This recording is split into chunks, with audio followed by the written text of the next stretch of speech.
یہی ایمان ہے ہمارا، اور یہی حضرت خواجہ معین الدین چشتی نے فرمایا، دین است حسین، حسین دین ہے، دین پناہ است حسین۔ اب تھوڑا سا اس واقعے کا آپ کو میں بیک گراؤنڈ بتانا چاہتا ہوں کہ آخرکار یہ شہادت رونما ہوئی کیوں۔ یزید پلید نے جب خلافت کا منصب سنبھالا، آپ یزید کو خود ساختہ بادشاہ کہہ سکتے ہیں، اسلام کا خلیفہ نہیں کہہ سکتے، مسلمانوں کا خلیفہ نہیں کہہ سکتے، وہ خود ساختہ خلیفہ بن گیا، یعنی بادشاہ بن گیا۔ خلافت راشدہ رک گئی، ختم ہو گئی۔ خلافت راشدہ عموماً ہمارے ذہنوں میں 4 شخصیات پر مبنی ہے، حضرت ابوبکر صدیق، حضرت عمر بن خطاب، حضرت عثمان غنی اور حضرت علی۔ لیکن جب حضرت علی کی شہادت ہوئی تو حضور کا ایک فرمان تھا کہ میرے بعد خلافت راشدہ 30 برس تک قائم رہے گی، میرے بعد خلافت راشدہ 30 ایئرس تک جوں کی تو برقرار رہے گی۔ تو حضور کا یہ فرمان 30 سال تک خلافت راشدہ رہے گی۔ ابھی اس فرمان کو پورا ہونے کے لیے 6 مہینے باقی تھے، یعنی 29 سال 6 ماہ کمپلیٹ ہو چکے تھے، حضرت علی کو شہید کر دیا گیا، اور 6 مہینے بچ گئے تھے۔ تو اس 6 مہینے چونکہ حضور کا فرمان مکمل کرنا تھا، تکمیل تک پہنچانا تھا، تو اس کا بیڑا اٹھایا امام حسن جو حضرت علی کے بڑے شہزادے ہیں۔ انہوں نے، امام حسن نے 6 مہینے تک خلافت راشدہ کو سنبھالا۔ اس کے بعد جو اسلام کے نام پر خلافتیں بنی وہ بادشاہت ہے، اس کو خلافت نہیں کہا جائے گا، وہ بادشاہت ہے، خواہ وہ کسی کی بھی ہو، وہ سلطنت عثمانیہ ہو یا عباسی دور ہو یا اموی دور ہو، یہ ساری کی ساری سلطنتیں ملوکیت کہلائے گی، بادشاہت کہلائے گی، خلافت نہیں کہلائے گی۔ خلافت صرف اور صرف خلافت راشدہ تک ہی قائم رہی۔ اس کے بعد جو اسلام میں سرکمسٹانسز آئے وہ بڑے خطرناک ہوئے، قتل و غارت گری کا ماحول شروع ہوا، اقتدار کے لیے لوگوں نے ایک دوسرے کے گلے کاٹے، حتیٰ کہ آل نبی کو سولی چڑھا دیا، ختم کر دیا، صرف اور صرف اقتدار کی خاطر، صرف اور صرف دولت اور شہرت کی خاطر۔ وہ آبائی دشمنی تھی، اس کا ایک پس منظر یہ ہے، امام حسین سے ایک گہری سازش کے تحت، حکومت تو ایک لبادہ تھا، حکومت تو ایک پردہ تھا، لیکن امام حسین اور ان کے خانوادے کو قتل کرنے کے پیچھے، شہید کرنے کے پیچھے ایک وجہ یہ بھی تھی، ایک وجہ تو حکومت تھی، دوسری وجہ اور اہم وجہ یہ تھی کہ رسول اللہ صلی اللہ علیہ وآلہ وسلم نے ایک خدا کی طرف جو لوگوں کو بلایا، یہ لوگ گمراہی کی طرف مائل تھے، کفر اور شرک میں ڈوبے ہوئے تھے، رسول اللہ نے ان کو جہنمی سے جنتی بنایا، اندھیروں سے روشنی دکھائی، گمراہی سے ہدایت کے مقام پہ پہنچایا، پستیوں سے بلندیوں پہ پہنچایا، حضور نے ان کو ایمان کی دولت سے نوازا۔ تو ان کی جو نسلیں تھیں، ان کی ایک خاندان تھا بنو امیہ کا، وہ رسول اللہ صلی اللہ علیہ وسلم سے براہ راست بغض رکھتا تھا، لیکن خاندان بنو امیہ سے حضرت عثمان غنی بھی ہیں، انہوں نے رسول اللہ صلی اللہ علیہ وسلم سے کبھی بغض نہیں رکھا، بلکہ حضور کے ایسے عاشق تھے کہ آپ نے بارہا اس اخر کی زبان سے سنا ہے حضرت عثمان غنی کے، جو حضور سے وارفتگی اور وابستگی کے واقعات ہیں، جو محبت کے واقعات ہیں۔ عثمان غنی کو چھوڑ کر بنو امیہ کا جو خاندان ہے، جو قبیلہ ہے، ان کی قبائلی دشمنی قریش سے تھی، یعنی رسول اللہ صلی اللہ علیہ وسلم کے خاندان سے، قبیلے سے تھی۔ ان کو اس بات کی تکلیف تھی کہ ہر معاملے میں بلندی اور سرداری، لیڈرشپ قریش کو حاصل ہے۔ مکے کی چابیاں خانہ کعبہ کی حضرت حضور کے دادا حضرت عبد المطلب رضی اللہ تعالیٰ عنہ علیہ السلام کے پاس، پھر ان کے بعد حضرت علی کے والد جناب ابو طالب کے پاس خانہ کعبہ کی چابیاں رہیں، صدارت اسی خاندان میں رہی، تو یہ چیز دوسرے قبیلوں کو ناگوار گزرتی تھی کہ ہمیشہ صدارت ان کے پاس، اہل عرب اور اہل عجم جو آتے ہیں ان کے پاس پہلے آتے ہیں۔ اللہ نے ان کو ایک عجیب شان سے نوازا تھا، تو وہ چیز ان کے لیے قابل برداشت نہیں تھی۔ اسی باعث انہوں نے رسول اللہ سے صلی اللہ علیہ وسلم جنگیں کی، صحابہ کو شہید کیا، حضور کی راہوں میں کانٹے بچھائے، اذیتیں پہنچائیں، حضور کو کوڑا پھینکا، حضور اور ان کے اصحاب کی راہوں میں ان کو دشواریاں پیدا کی، خواتین کے ساتھ بے حرمتیاں کی، صحابیات کے ساتھ بہت سے واقعات ہوئے۔ حضور کا حوصلہ یہ لوگ پست نہ کر سکے، بہت کوششیں کی، ظلم کیا، ٹارچر کیا، بلیک میل کیا، حتیٰ کہ خون تک بہا دیا حضور کے صحابہ اکرام کا، لیکن حضور کا حوصلہ کبھی پست نہ کر سکے، حضور کی ہمت توڑ نہ سکے۔ جب فتح مکہ کا موقع آیا، حضور صلی اللہ علیہ وآلہ وسلم نے جب ان کو امان بخشی، جب حضور کے ساتھ کم صحابہ تھے، اور پھر جب فتح مکہ کا موقع آیا تو صحابہ اکرام کی جمعیت ہو گئی، اور یہ اہل عرب جو ابھی ایمان نہ لائے تھے ان کی تعداد کم ہو گئی، پہلے ان کی تعداد زیادہ تھی، اب لوگ جوق در جوق ایمان میں داخل ہونے لگے، اسلام قبول کرنے لگے۔ اہل مدینہ، اہل یمن، اہل شام، اہل کوفہ، ہر خطے کے لوگ حضور پاک کے کردار سے ان کی دعوت کو قبول کرتے اور دین اسلام میں داخل ہوتے چلے جاتے، اور پھر داخل ہونے والوں کی تعداد جب قریب 1 لاکھ تک پہنچ گئی، قریب تو حضور سید عالم صلی اللہ علیہ وسلم نے حج کا ارادہ فرمایا، جنگ کا نہیں، حج کا ارادہ فرمایا، اور مکے سے مدینے کی طرف کوچ فرمایا۔ میں آپ کو یہ واقعہ کربلا کا پس منظر بیان کر رہا ہوں، وہ وجہ بیان کر رہا ہوں جس کی وجہ سے واقعہ کربلا واقع ہوئی۔ حضور مدینے سے صحابہ کو لے کر، انصار و مہاجرین، اہل یمن، اہل شام، اہل مکہ، سب کو لے کر مدینے سے مکہ پہنچے۔ فتح مکہ کا دن تھا۔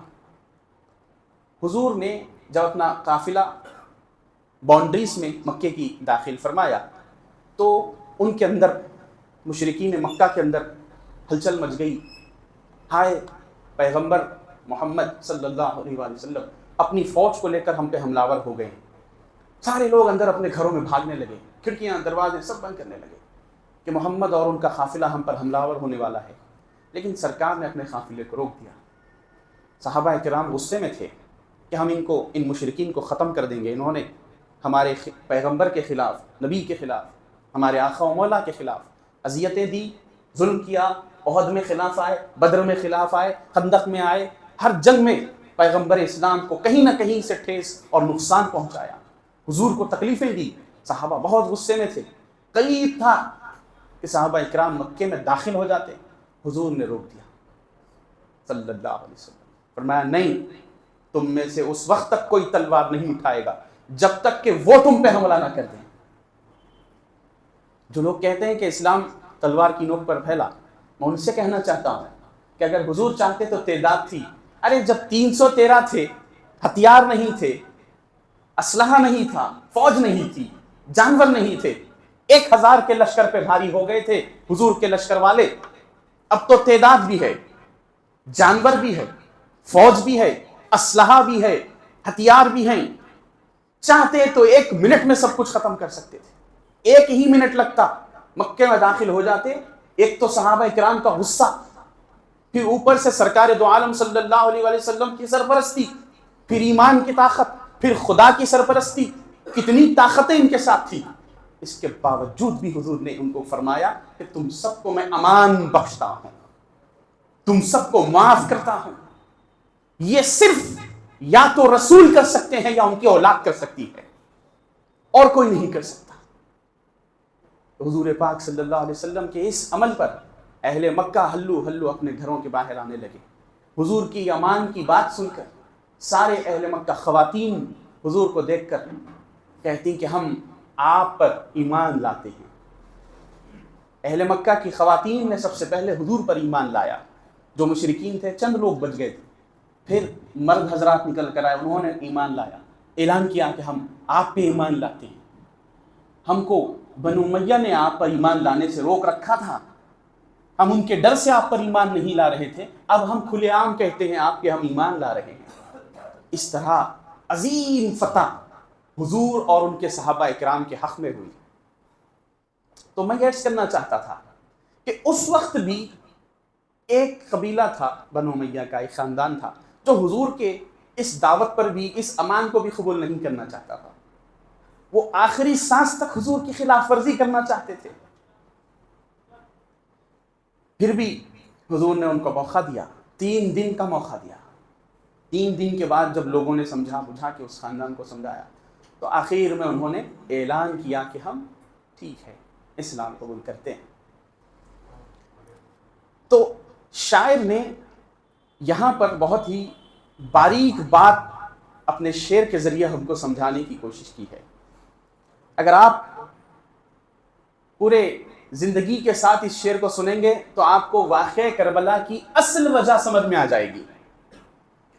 فتح مکہ کو ذہن میں رکھیے اور چند لوگوں کی سرکشی کو ذہن میں رکھیے. تو شاعر نے کہا, ایک محمد کی دشمنی کیا کیا ستم ڈھا گئی, ایک محمد کی دشمنی کیا کیا ستم ڈھا گئی, بدر کی حد بڑھتے بڑھتے کربلا تک آ گئی, بدر کی حد بڑھتے بڑھتے کربلا تک آ گئی.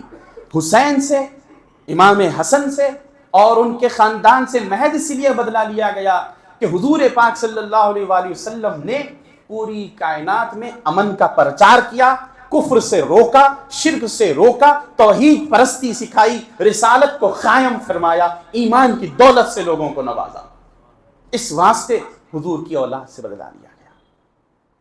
اس وجہ سے خاندان نبوت کو میدان کربلا میں شہید کر دیا گیا. اب شہید کرنے کے لیے کوئی آسان بات نہیں تھی کہ امام علی مقام کو شہید کر دیں, کوئی معمولی بات نہیں. وہ تو ہمارے پاس ہوتا, چھوٹی چھوٹی بات پہ قتل ہو جاتا, آسان سی بات ہے قتل کرنا. لیکن ہمیشہ یاد رکھیں, قتل کرنے والے پیدا اللہ نے کیا ہے, موت بھی اللہ کا حق ہے.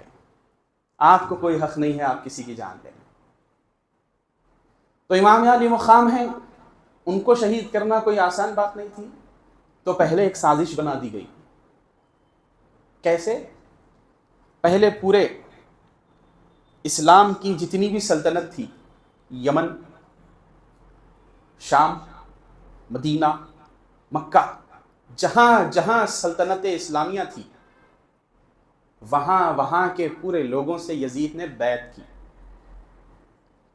لوگوں کی بیعت لے لی. یزید پھر بھی مطمئن نہیں تھا. اہل شام نے اس کے ہاتھ پر بیعت کی, اہل یمن نے بیعت کی, مکہ والوں میں سے چند لوگوں نے بیعت کر دی, مدینے والے بیعت کرنے لگے. اس کے باوجود بھی یزید کی پیاس نہ بجھی. اس کو طلب تھی تو ایک کی بیعت کی, اور وہ امام حسین کی. یعنی یزید بھی کل ملا کر اپنے آپ کو خلیفہ ماننے کے لیے تیار ہی نہیں ہو رہا تھا جب تک حسین کی بیعت نہیں مل جاتی. تو یزید بھی سیٹسفائی نہیں تھا اتنی بڑی سلطنت لے کر, اس کو چاہیے تھی امام حسین کی بیعت. اور امام علی مقام اگر بیعت دے دیتے, خدا نہ خواستہ, اگر وہاں تو اگر کی بھی گنجائش نہیں, میں آپ کو سمجھانے کے لیے عرض کر رہا ہوں, اگر بیعت کر لیتے یزید کے ہاتھ پر, تو قیامت تک کے یزیدیوں کو موقع مل جاتا کہ امام حسین نے تو بیعت کر لی. چونکہ امام حسین نے بیعت نہیں کی, سر دینا گوارا کیا, سرداد نداد دست در دستے یزید, سر دے دینا گوارا کیا, لیکن ہاتھ یزید کے ہاتھ پر نہیں دیا. تو امام حسین نے ایک اتنا عظیم کارنامہ انجام دے دیا قیامت تک کے آنے والے مسلمانوں کے لیے, پوری امت کے لیے. امام حسین نے ایک پیغام دے دیا کہ اگر میں یزید کے ہاتھ پر بیعت کر دیتا تو یزید کے سیاہ کارناموں سے امت مسلمہ واقف کیسے ہوتی, اس کے اوپر سے پردہ کیسے ہٹتا. تو امام علی مقام نے بیعت نہیں کی, بلکہ اپنا سر کٹوا دیا, پورا کنبہ کٹوا دیا, پورا خاندان نچھاور کر دیا.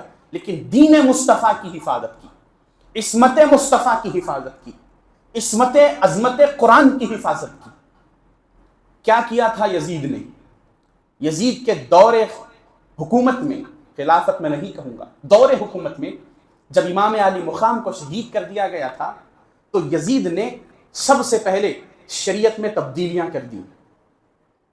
تبدیلیوں میں سے چند تبدیلیاں یہ تھی کہ اس نے شراب کو جائز قرار دیا تھا، کیونکہ خود شراب پیتا تھا، کہیں شریعت کی جکڑ میں نہ آئے، کوئی مسلمان بعد میں یہ نہ کہہ سکے کہ یزید شرابی تھا تو اس نے پہلے ہی شراب کے قانون کو بدل دیا، حرام سے حلال کر دیا۔ یہ سمجھنے لگا کہ میں وقت کا بادشاہ ہوں تو میں جو بھی قانون بناؤں گا آنے والے لوگ اس کو تسلیم کریں گے۔ پھر اس کے بعد یزید نے بہن کے نکاح کو بھائی کے ساتھ جائز قرار دیا، ماں کے ساتھ بیٹے کا نکاح جائز قرار دیا۔ ایسے کالے قوانین یزید نے بنا دیے جس سے مسلمان تنگ آ گئے۔ کچھ مٹھی بھر مسلمان تھے جو یزید کے ہاتھ پر بیعت نہیں کرنا چاہتے تھے، انہوں نے امام علی مقام سے کہا، عرض کیا کہ سرکار ہم آپ کے ہاتھ پہ بیعت کریں گے۔ یزید چونکہ ایک جواری اور زانی اور بددیانت اور شرابی شخص ہے، اس کو کوئی حق نہیں ہے کہ وہ منصب حکومت پر قائم رہے اور ہمارا امیر بنے، ہم اس کو ہمارا امیر تسلیم نہیں کر سکتے۔ تو امام علی مقام نے کہا کہ مجھے کوئی خواہش نہیں ہے حکومت کی، مجھے کوئی خواہش نہیں ہے خلافت کی۔ لوگوں نے فورس کیا، امام علی مقام کو فورس کیا، لیٹرز لکھے کہ آپ کوفہ کو آئیے، چونکہ کوفہ اس وقت حضرت علی کے زمانے میں کوفہ جو ہے وہ دارالحکومت بنا دیا گیا تھا، ہیڈ کوارٹرز بنا دیا گیا تھا اسلام کا۔ تو کوفے والوں نے لیٹرز لکھے کہ آپ آئیے، ہم آپ کے ہاتھ پہ بیعت کریں گے، یہاں آپ کا دارالحکومت قائم ہوگا اور یہیں سے ہم یزید کی بیعت کا انکار کریں گے۔ تو امام علی مقام نے مدینہ چھوڑا، چونکہ مدینے میں رہنا پسند کرتے تھے، نانا کی تربت کے قریب۔ وہاں سے امام علی مقام مدینے سے مکہ نکلے، مکے سے پھر آپ کوفہ کی طرف روانہ ہوئے۔ وہیں پر کربلا واقع ہو گئی، ایک میدان ہے کربلا، وہاں پر کربلا کا واقعہ جو پیش آیا ہے بہت افسوسناک واقعہ پیش آیا۔ امت مسلمہ کو چاہیے کہ ان واقعات پر نظر کریں، کیونکہ امام علی مقام نے ہمارے لیے قربانی دی، قرآن اور اسلام پر کوئی آنچ نہ آئے، اس لیے امام علی مقام نے اپنے خون کی قربانی دی۔ میں ایک بہت باریک بات آپ کے سامنے عرض کرنے لگا ہوں کہ امام حسین نے کسی ایک فرقے کے لیے قربانی نہیں دی، امام حسین کسی ایک فرقے کے لیے شہید نہیں ہوئے، امام حسین پوری انسانیت کے لیے شہید ہوئے۔ تو جو انسان اپنے آپ کو انسان سمجھتا ہے وہ امام علی مقام کا غم اپنے سینے میں پیدا کرے۔ اگر کسی کے دل میں امام علی مقام کا غم پیدا نہیں ہو رہا ہے تو پھر وہ ان اشعار پہ غور کرے کہ حسینیت جسے کہیے وہ سب کے بس کی نہیں، خدا کی دین ہے وہ جس کو سرفراز کرے۔ غم حسین خدا سب کو سرفراز کرے، یہی وہ غم ہے جو ہر غم سے بے نیاز کرے۔ حسین کسی ایک فرقے کی جاگیر نہیں ہے، اور امام حسین کی اور ان کے خانوادے کی شہادتیں کسی ایک مخصوص طبقے کے لیے نہیں ہوئی ہیں، وہ سارے اسلام کے لیے ہوئی ہے، ساری انسانیت کے لیے ہوئی ہے۔ جو اپنے آپ کو مسلمان سمجھتا ہے، جو اپنے آپ کو انسان سمجھے، وہ پہلے امام علی مقام امام حسین علیہ السلام کا درد اور وہ کرب، وہ غم اپنے سینے میں پیدا کرے، تو تب کہیں اپنے آپ کو مسلمان کہنے کے لائق بن سکے گا۔ حضور پاک صلی اللہ علیہ وسلم نے ارشاد فرمایا، حسین منی وانا من الحسین، حسین مجھ سے ہے، میں حسین سے ہوں۔ اس ارشاد مبارک کا سیدھا سیدھا مطلب یہ ہے کہ جس نے حسین کو خوش کیا اس نے مجھے خوش کیا، جس نے حسین کو ناراض کیا اس نے مجھے ناراض کیا، کیونکہ حسین مجھ سے ہے، میں حسین سے ہوں۔ تو جو لوگ کربلا میں امام حسین کے خلاف آئے، دراصل وہ لوگ رسول اللہ کے خلاف آئے۔ جو لوگ امام حسین کو نعوذ باللہ غلط سلط کہنے لگے، وہ لوگ دراصل رسول اللہ کو غلط سلط کہہ رہے تھے۔ تو یزید نے ایک جال بچھا کر مسلمانوں کو گمراہ کیا تھا، حکومت تھی ہاتھ میں، حکومت سے آدمی کچھ بھی کر سکتا، لیکن یاد رہے کتنا ہی بڑا ظالم بادشاہ کیوں نہ ہو، کتنا ہی بڑا یزید کیوں نہ ہو، اللہ تعالیٰ ایک حسین کو ضرور پیدا کرتا ہے۔ کتنا ہی بڑا فرعون کیوں نہ ہو، اللہ تعالیٰ اس کی حکومت کو ختم کرنے کے لیے، اس کے ظلم کو ختم کرنے کے لیے موسیٰ کو ضرور پیدا کرتا ہے۔ اللہ کی شان قدرت رہی ہے کہ کتنا ہی بڑا ظالم کیوں نہ ہو، زیادہ دیر تک ٹک نہیں پائے۔ بہرحال اگر یزید چاہتا تو امام علی مقام کو شہید کروا سکتا تھا زہر وغیرہ دے کر، لیکن اس نے ایسا نہیں کیا۔ اس کا فوکس حکومت تھی، تو وہ پولیٹیکل چال اس نے ایک چلی کہ نہیں، ایسی دردناک شہادت دوں گا کہ کوئی بھی میری بیعت کا انکار نہیں کرے گا، بعد میں کسی کو موقع نہ ملے میری بیعت کا انکار کا۔ تو اس نے یہ سارا ماجرا، جب امام مکے سے کوفہ کی طرف روانہ ہوئے تو ظاہر سی بات ہے کہ لوگوں میں خبر پھیل گئی کہ امام علی مقام کوفے کو جا رہے ہیں، تو یزید نے پہلے ہی سے وہاں پر ساری تیاریاں کر رکھی تھیں ان کی شہادت کی، اور جب یہ پہنچے تو وہاں پر جو ہے ابن زیاد کو گورنر بنا کر قابض کر دیا گیا۔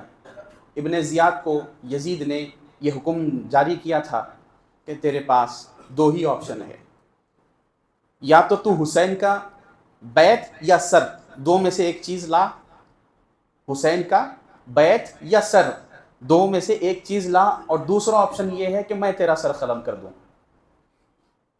عبید اللہ ابن زیاد کو یزید نے یہ کڑک حکم جاری کر دیا، سخت حکم دے دیا کہ یا تو مار یا مر، ہماری زبان میں، یا تو حسین کا سر لا یا اپنا سر کٹا۔ تو ابن زیاد پوری طاقت لگا دیا، پوری قوت اس نے لگا دی امام علی مقام کے خلاف، پوری سلطنت اسلامیہ سے اس نے فوجیں منگائی۔ بعض احادیث میں 25,000 ہے، بعض احادیث میں 9 لاکھ، اتنی فوج اس نے منگائی، روایات میں ہم کو ملتا ہے۔ پھر بھی ڈر تھا ایک حسین کو مارنے کے لیے، اتنی فوج منگانے کے بعد بھی ڈر تھا ایک حسین کو ختم کرنے کے لیے۔ اسی لیے انہوں نے کیا کیا، پہلے پانی بند کر دیا نہر فرات کا، کھانا ختم ہو گیا تو کھانا بند کر دیا، ان کا سوشل بائیکاٹ ہوا، کسی سے ملنا جھلنا بند ہو گیا۔ 2 کربلا کو امام حسین کربلا پہنچے، 2 سے لے کے 10 تک جو مظالم ان پر ہوئے اس کا نہ میں بیان کر سکتا ہوں نہ آپ سن سکتے ہیں، اور پھر ایک کے بعد دیگر شہید ہوتے رہے، ختم ہوتے رہے۔ پھر آخر میں 10 محرم کے دن امام علی مقام نے بھی جام شہادت کو نوش کر لیا۔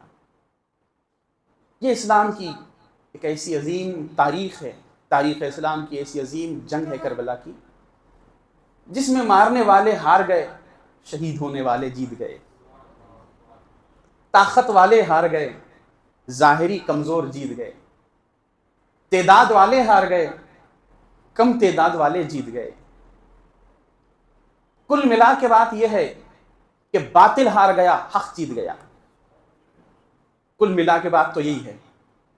اس دور کے یزید کا مسئلہ تھا ذات حسین، اور اس زمانے کے یزید کا مسئلہ ہے ذکر حسین۔ اس کو ذات حسین سے چڑ تھی، آج کے یزید کو ذکر حسین سے چڑ ہے۔ اگر کوئی شخص امام حسین کے ذکر سے چڑ گیا، سمجھ لو اندر سے یزید ہے، اندر سے یزید ہے، کیونکہ حسین اس دل میں آ ہی نہیں سکتے جس دل میں یزید ہے، اور جس دل میں حسین ہے وہاں پہ یزید نہیں آ سکتا۔ یزید اندھیروں کا نام ہے، حسین روشنی کا نام ہے۔ یزید گمراہی کا نام ہے، حسین ہدایت کا نام ہے۔ یزید کتاب منافقت کا نام ہے، حسین کتاب الہی قرآن کا نام ہے۔ یزید پلید ہے، حسین نور مصطفیٰ ہے۔ یزید گمراہی اور اندھیرے ہے، اور حسین روشنی ہدایت ہے۔ یزید جہنم میں لے جائے گا، حسین جنت میں لے کے جائیں گے۔ تو قیامت تک امام علی مقام نے یہ قانون بنا دیا، یہ فیصلہ کر دیا کہ مسلمانوں، چاہے تم اپنے آپ کو جو کہہ لو، لیکن تم یا تو حسینی ہو یا تو یزیدی ہو۔ یہ فیصلہ امام حسین نے کر دیا۔ اللہ تعالی ہم سب کو کہنے اور سننے سے